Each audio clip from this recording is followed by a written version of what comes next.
Hey, it's Hunt. You found Hunt on Saints. We're talking black and gold football. Do us a favor. Hit the like button, share your comments below, and hit that subscription button so you can get all of our content. Enjoy. We'll talk about the New Orleans Saints, who improved to 4-7 on the season with a convincing 35-14 win over the Cleveland Browns. Saints outscored the Browns 21-0 in the fourth quarter. Totally take control of the ball game and put it away. You saw everything that Taysom Hill can do, good and bad, on Sunday, and I thought that was the most entertaining portion of this game. Over a 3-play stretch, you saw him catch a pass, throw a pass, and then run.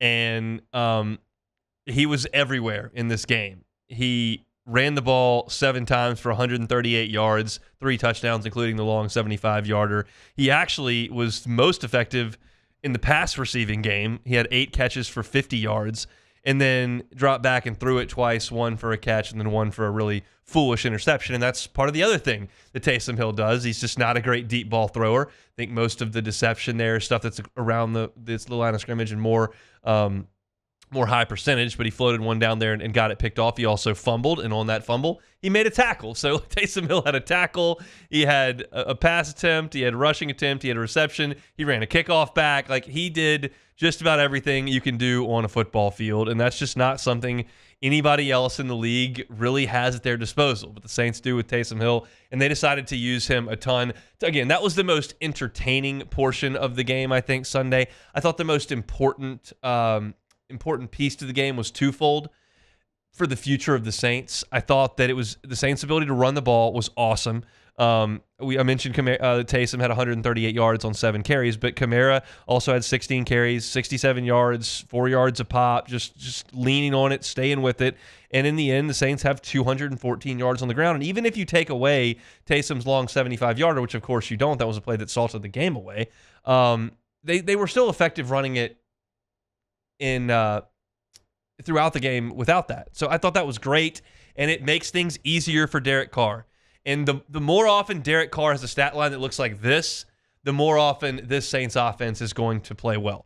21 out of 27, 248 yards. That's 9 yards per attempt, 2 touchdowns, no picks. I thought that the Saints made life pretty easy on Derek Carr. And what did I say back on Friday when I was breaking this game down? Like, the way this gets hairy is if you can't run it and the Browns can pin their ears back and the best pass rusher in the NFL, Myles Garrett, can get rolling on Derek Carr. Well, Myles Garrett was on a milk carton yesterday. I thought that both tackles were sensational. Fuaga, more so in dealing with Myles Garrett.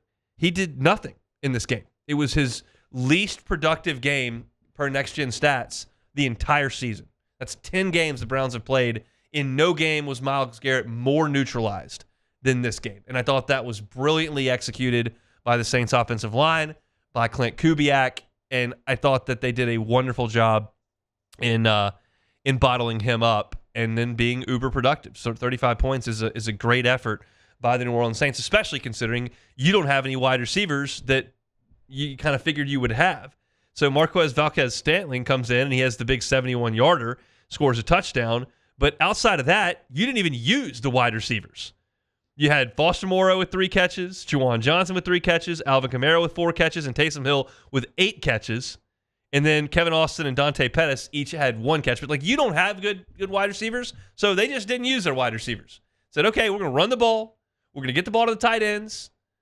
And then we're going to be efficient in that way. And they absolutely were. And you figured that Jameis Winston might make some big plays, might throw for some big yards. He did. He threw for 395 yards. But I thought the Saints did a great job of corralling the Browns most of the game. They shut Nick Chubb down, 11 carries for 50 yards, and made Winston throw it 46 times. That plays in your favor all day long. And I thought that was awesome work by the Saints. Chase Young had half a sack in the game. Brian Brzee had a sack and a half. I thought that was encouraging. Carl Granderson got back there as well. So it was just an all-around solid effort. The Browns stink, no doubt about it. They're 2-8 for a reason, but that's who was on the schedule, and the Saints took care of them. I will listen to both sides of the equation on whether or not it is good for the Saints franchise to win or lose. I don't think there's a right or wrong answer to that. I realize that's not great talk radio. You're supposed to have a stance and really hammer it home. I could do that with either one. I could say this team has neither of its top two corners, traded your best defensive player away, your wide receivers are gone, you don't have anybody that hurts people there. Your quarterback's not great. You're in salary cap hell. You've already fired your coach. Like, this organization needs a reset. They need to lose. They need to be so high up in the first round that they have to take a quarterback. Like, I can listen to that. And I can also listen to, hey, by the way, the Bucs are in free fall. The Falcons stink. You just beat them. The rest of your schedule's not all that difficult. You got a bye week, and then you play the Rams, who aren't any good. Why not try to win some games and see if you can sneak into the playoffs? Either one of those makes all the sense in the world. So as opposed to trying to bang the drum and hammer something home that I don't truly believe is the right thing, I would just pose it to you, Saints fans. You feel however you want to feel. And I think there are probably fans that are in both camps. There are probably fans that think that Darren Rizzi is a guy they want to be the leader of the New Orleans Saints. There are probably some people that say, we need a freaking reset, get rid of all these Peyton Allen people, get them out, get me some new blood. That's not wrong. But if you want Rizzi to be the new guy, then he's off to a pretty good start. Let's see how the next 6 weeks go. That's fine to pull for. It's an awkward spot. You'd rather, in late November, be feeling like, okay, let's find a way to get in the playoffs and make a push and try to go win a championship. I don't feel like this organization's in that spot. But it's also been more fun to watch them the last 2 weeks when they beat up on Atlanta and smoked the Browns in the fourth quarter 21-0. There's an interesting position that Saints fans and the organization are in, and I'm just willing to kind of sit here and let it play out. I probably lean closer to they need a full reset, but I don't feel like that's guaranteed to benefit the Saints or that they're guaranteed to even do it. So I'll just sit back and kind of watch, analyze the play that I see. Either way you think about it, Fuaga's play is really encouraging. Some of the stuff you saw from the DBs was encouraging. Some was not, but some of that was. And it's fun to watch them win, which they did. So, Beck, you've got a little more black and gold blood in you than I do. Are you firmly in one of the camps of, hey, they need to tank, they need to lose, or I want to win, I want Rizzi, I want to try to win the division, it's not very good, it's right there in front of you, and you've played really well the last 2 weeks? Like, are you firmly on one side of that fence?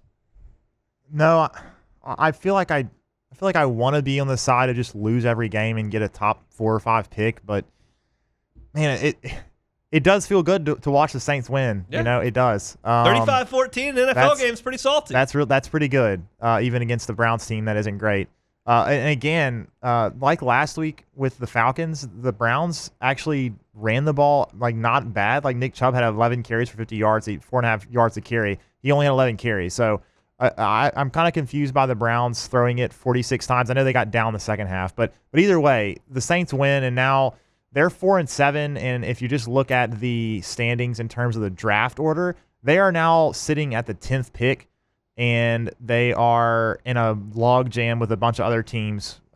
Cincinnati, namely, are now 11th behind the Saints. I tweeted that out last night. It's like the Bengals, when you watch them play, like look pretty aesthetically pleasing. Like Joe's humming it, and Chase is a superstar, and like Hendrickson leads the league in sacks. Like you can see like some real pieces to a good team, and you've looked at the Saints for a month, like this is the worst team in the NFL, and they have the same record. It's a wild deal. It's pretty reminiscent of some of those 7-9 teams the Saints had with Drew Brees. Those 3 in a row. Yeah, but yeah, so now you're sitting in the middle. You're kind of just like, you're in limbo now. It's like you're probably gonna, if you stay where you're at and you end up going, 8-9 or 8-8 or however the math works out, because I don't remember how many games. Yeah, 8-9. And you end up there kind of like last year, and you end up with the 17th pick. To me, that's no good. Like, I don't know why you're doing that. That's purgatory. It is. But the Saints, again, we've talked about this earlier in the year when they were losing. The Saints are going to try to win as many games as they can, because that's just who they are. That's just the way it goes. That's just the way it goes. I'm not, and that's one of the things, like, I already know the way the players and coaches are going to approach it. But you're thinking about how I'm thinking about what the fans think. Yeah, and you look at this, I mean, the Rams come in after the Saints are on a bye. Like, that's imminently winnable. Then you've got a trip to the Giants, who believe will have Tommy DeVito playing quarterback at that point, maybe Drew Lock. Okay, that's not very good. Then Washington comes in. That'll be a tough game to win. Then you're at the Packers, and that's a tough game to win. But you finish with the Raiders, who aren't very good, and then you go to Tampa at the end of the season, and they're in free fall. So we knew the back end of the schedule was manageable, but it's like the LSU baseball team last year. Like, we knew they had some winnable series late. If you could just stay afloat, they couldn't stay afloat. So and the Saints couldn't stay afloat. You lost 7 games in a row.